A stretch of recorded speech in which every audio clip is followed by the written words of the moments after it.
Alright, we're going to, I've had a lot of people asking me how I'm doing this, and I just thought I'd share my setup now. I'm out in the garage. Sorry about the light, it's not the best in here, it's pretty bright outside.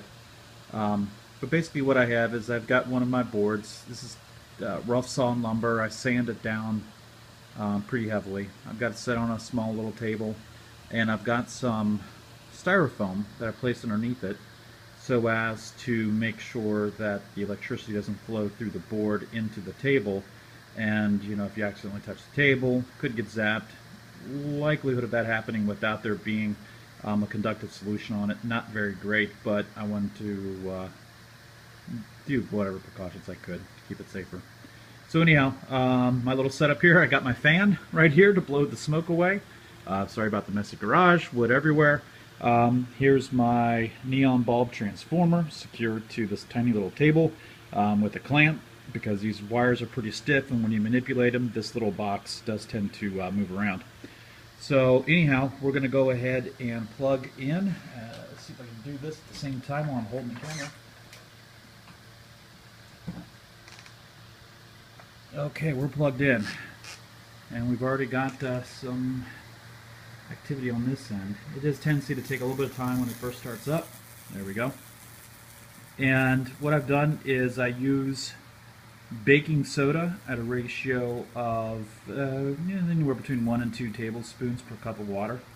You always want to make sure that you mix it up, because the baking soda settles out constantly. I just apply it with a brush. I do my best, of course I do that before I add the electricity.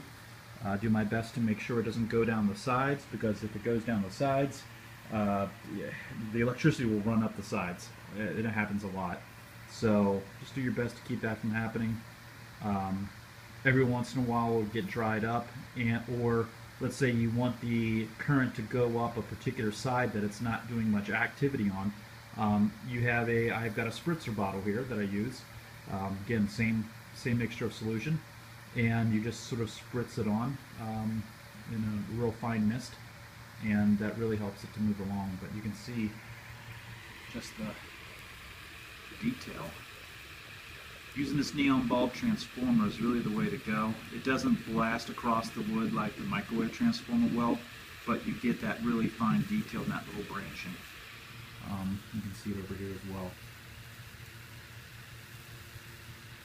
So anyhow, that's how it works. And every once in a while, I'll move the probe, like right now. Let's go ahead and move this probe right here.